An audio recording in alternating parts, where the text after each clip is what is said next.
एक वोट का अधिकार बाबा साहब अम्बेडकर देके गए आपको। किस वोट से इस देश में आपका राज आएगा, और इस उम्मीद के साथ चले गए कि आने वाली पीढ़ियां समझेगी। कहा 10 डॉक्टर दिल्ली में आपके हिस्से में क्या है? एमसीडी में जरा दिल्ली के लोग हाथ उठा के बताना मुझे। बड़े हमारे बहुजन मीडिया के लोगों से भी धन्यवाद कहता हूँ। झूठ मत दिखाया करो यार, क्या झूठ दिखाते रहते हो कि हम तो यहाँ किला ढा देंगे। हालात देखो आज क्या है। वो जो नेता घर से बाहर नहीं निकलते, उनको आपकी और मेरी परवाह नहीं है। हौसला ना त्यागे, एक बार चर्चा विचार करके करें। तो मैं पूरी जिम्मेदारी से कहता हूं कि समाज बहुत बलवान है, समाज बहुत ऊर्जावान है। एक नहीं हजारों ऐसे उदाहरण, चाहे 2 अप्रैल का हो, चाहे यहीं का जब दिल्ली में रविदास गुरु घर टूटा, तमाम उदाहरण है कि हमने बहुजन समाज के लोगों ने अपने झंडे और झंडे का सम्मान रखा, अपने आयोजकों का भी सम्मान रखा। पुणे सभी वक्तागणों के जो संदेश और संदेश दोनों पे अपनी बात को आगे बढ़ाते हुए, मैं समझता हूं वाकई में हालात नाजुक हैं, और इन हालात नाजुक में हमें एकता के अलावा कोई चारा दिखाई नहीं देता। अल्पजन बन के एक जाति के साथ खड़े रह के शायद हम कामयाब ना हो पाए, लेकिन अगर हम महापुरुषों के संदेश को समझे और पुनः बहुजन समाज के लोग एकजुट हो जाए, तो शायद भारत में हमारे जो आज वजूद की लड़ाई लड़ी जा रही है, आने वाली पीढ़ियों पे क्या बचेगा इसकी लड़ाई लड़ी जा रही है, तो शायद हमारी लड़ाई कामयाब हो जाए। मैं तो आंदोलन चलाने वाले सभी साथियों में उम्र में सबसे छोटा हूं, लेकिन मेरा प्रयास रहता है कि मैं कभी भी अपने कार्य से निराश ना करूं। मैंने तो सीखा ये है और यही सिखाया है कि जब भी जहां भी जरूरत पड़े तन मन धन से तैयार रहना, अपने लोगों को निराश मत करना। और मैं अभी भी इस प्रयास में लगा हुआ हूं कि राष्ट्रीय स्तर पे बहुजन समाज के लोगों में एकता बने, और मुझे लगता है कि ये प्रयास भी आने वाले समय में सफल होंगे।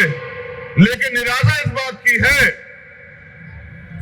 कि भारत में महापुरुष भी बताए, संविधान भी कहता है कि लोकतंत्र है, लोकतंत्र में जिनका वोट होता है उनका राज होता है, लेकिन भारत के लोकतंत्र में जिनकी संख्या ज्यादा है उन पर अन्याय अत्याचार भी ज्यादा है, और वो अधिकारों से भी सबसे ज्यादा वंचित हैं। इस मंच पे ये नाम नहीं बैठे, विचार बैठे हैं, व्यक्ति नहीं बैठे, संदेश बैठे हैं। मैं इस मंच का पुनः सम्मान करता हूं, क्योंकि हम उम्मीद को रखने वाले लोग हैं, हमारे कंधों पे बड़ी जिम्मेदारी है।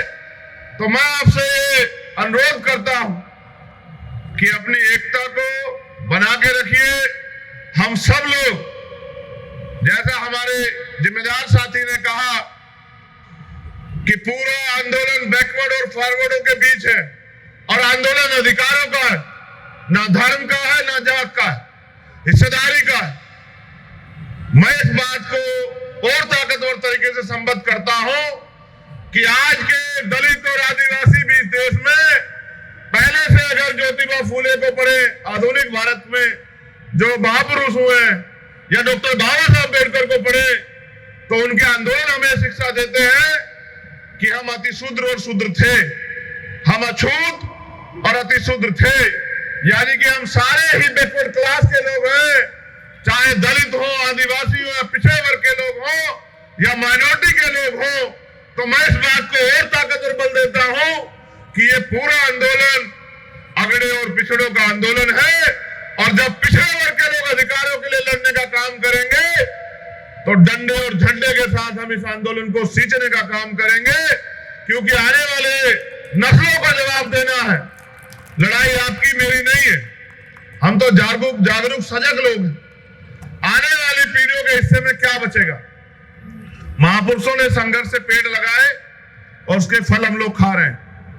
आज अगर प्राइमरी स्कूल के हेडमास्टर का बेटा यहाँ खड़ा होकर बोलता है, तो ये महापुरुषों के संघर्ष, बलिदान, त्याग के जो कारण जो हमें फल मिले हैं, जो अधिकार मिले हैं संविधान में, ये उनकी देन है। अगर वास्तविकता में ये अधिकार चले गए, तो शायद कभी किसी हेडमास्टर छोड़िए, IAS IPS का बेटा भी यहां खड़ा होकर नहीं बोल पाएगा। मैंने बड़ी मजबूती से महसूस किया और मुझे हमेशा साथियों ने प्रेरित किया कि पढ़िए, क्योंकि मेरी उम्र कम है तो मैं ये तो नहीं कह सकता मैं 30 साल से आंदोलन चला रहा हूं या 40 साल से आंदोलन चला रहा हूं या 20 साल से आंदोलन चला रहा हूं। मैंने तो जो कुछ भी सीखा इस मंच पे बैठे हुए लोगों से या महापुरुष जो लिख के गए उससे सीखा। मुझे आज भी याद है जब मैं पढ़ता हूं बाबा साहब अम्बेडकर के 1956 के स्टेटमेंट को, जो किताबों में लिखा हुआ है आगरा का, कि मैं तमाम तरह के अपमान, अन्याय, आरोप सह के इस कारवां को यहां तक लेके आ पाया हूं। अगर आप इसको आगे नहीं बढ़ा सकते तो इसको पीछे मत जाने देना मेरे बच्चों, यही मेरा आपको संदेश है। आज तो कारवां लुट चुका है, भक्ति छोड़िए साहब, हालात देखिए क्या हो गए हैं। वो जो नेता घर से बाहर नहीं निकलते उनको आपकी और मेरी परवाह नहीं है।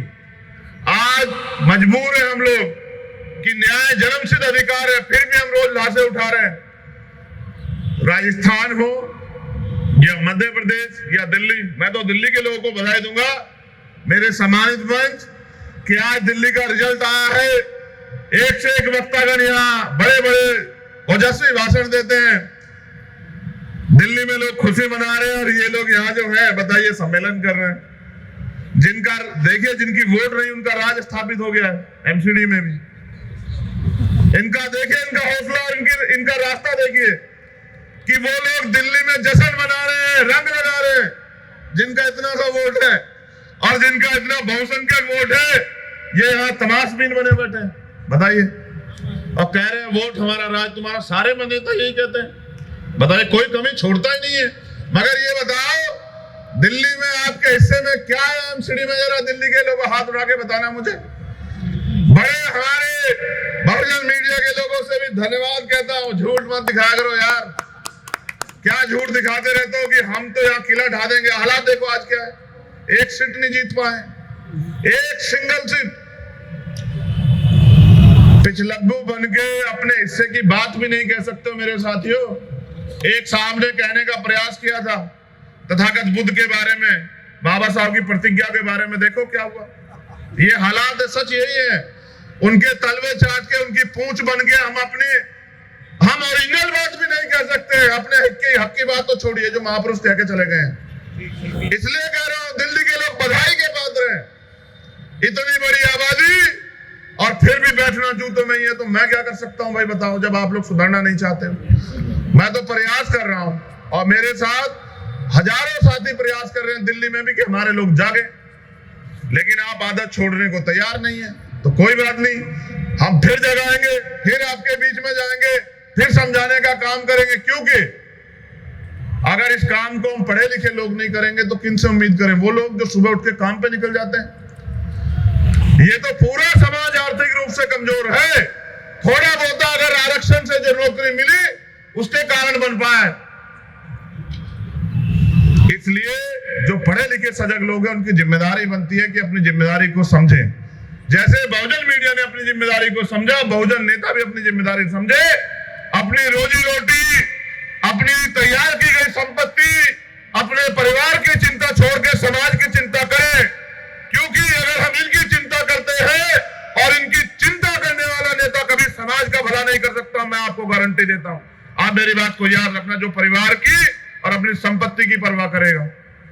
मेरे ऊपर कितने आरोप लगा लो, कितनी बुराई कर लो, कितनी जो है तमाम तरह की मुसीबतें खड़े कर दो, लेकिन पूछो आने वाली पीढ़ी आपसे भी पूछेगी।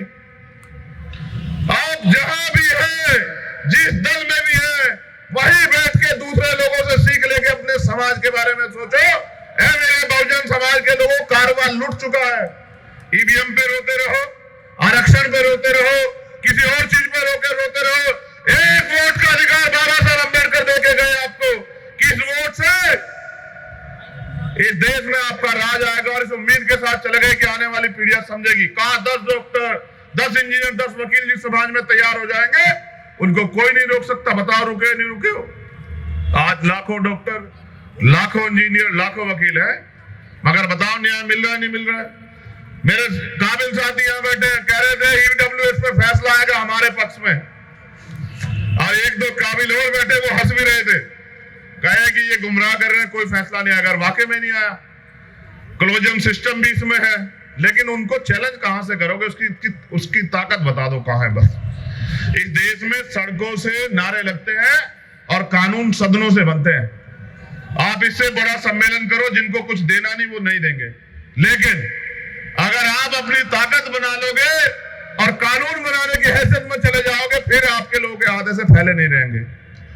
तो मैं मेरे सोए हुए बहुजन समाज के लोगों, चाहे कितनी भी निंदा करो, कितना भी विरोध करो, लेकिन हालात देखो कि आज हालात क्या है। और मेरा पूरा भरोसा है कि बाबा साहब अम्बेडकर ने एक बात कही थी कि 21वीं सदी हमारी है, ये 21वीं सदी चल रही है, हम रहे ना रहे, आप उम्मीद रखो जो इधर बैठे वो भी और जो इधर बैठे वो भी, ये देश भी सलामत रहेगा,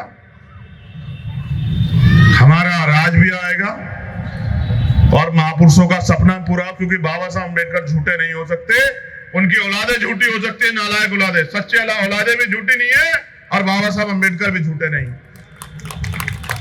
अगर ज्यादा लोग नहीं कर रहे हैं, कुछ तो कर रहे हैं, और जो दांव पे लगा के कर रहे हैं उनका बहुत बहुत धन्यवाद। पुनः आयोजकों का धन्यवाद, इस उम्मीद के साथ कि सजग रहिए, जिम्मेदार बनिए, अपनी जिम्मेदारी को समझिए।